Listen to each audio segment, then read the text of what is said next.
Hi, today I'd like to talk to you about some of Australia's best technology stocks. Hi,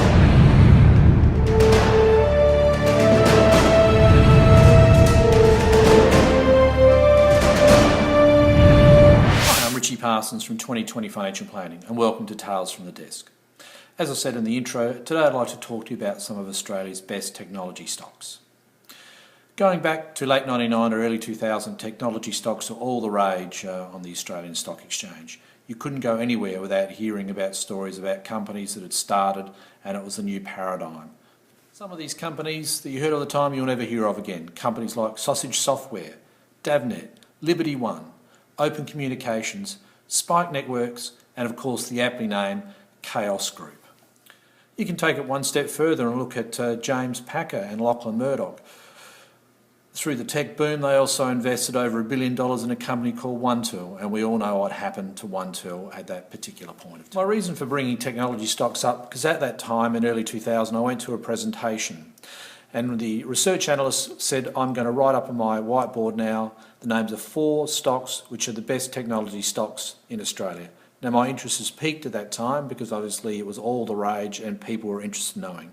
What he wrote up on the whiteboard was this: ANZ, Westpac, National Australia Bank and Commonwealth. ANZ have more than 1 million users of their GoMoney mobile app. They have over 25 million a month logins using that app, and in the last 12 months there's been over $56 billion in financial transactions processed through electronic means. ANZ has also taken this further. It's increased the use of technology by use of its frontline staff. We now find that when you buy something in shops, those merchants that process the transactions via credit card are also being paid far more quickly.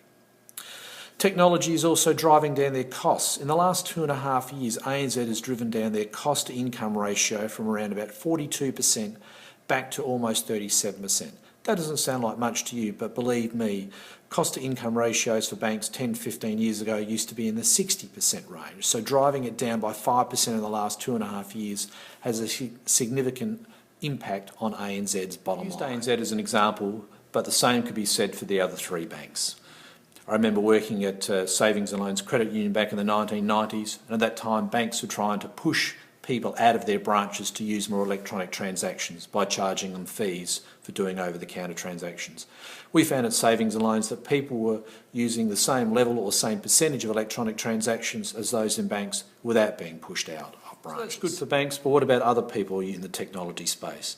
Well, let's look at the major retailers, and I'll use Woolworths as an example. Woolworths have totally transformed their business from over 30 years ago, where Coles were the leading supermarket supplier, to now Woolworths is in the box seat. Woolworths expects over the next 12 months to generate more than $1 billion in sales through their online applications. They have more than 3 million of their apps that have been downloaded, and more than 7 million Australians carry their everyday rewards card. When you go into a supermarket and skim your card through at the checkout or buy petrol from one of their petrol stations, this allows Woolworths to get a great amount of data on you and your shopping. This allows them to sort their supermarkets by region, average basket size that you buy and the customer style.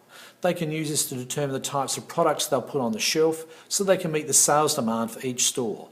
This means that different stores will have different products depending on the profile of the particular area.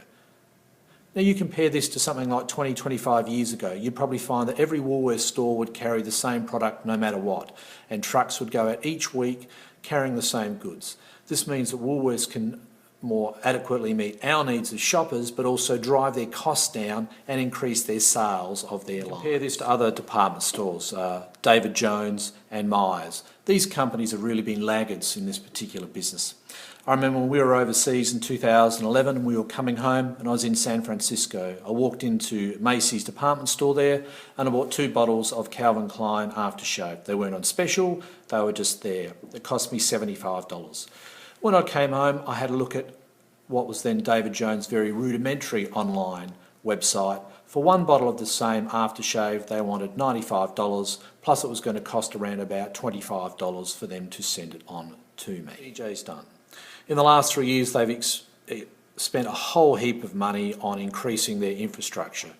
They now expect over the next 12 months that their online sales will reach around about $18 million, which is just over 1% of their total sales. Now this is only a small amount, but this particular venture is expected to make a profit for the first time over the next. Department stores doing this? Will they really need to adapt or die?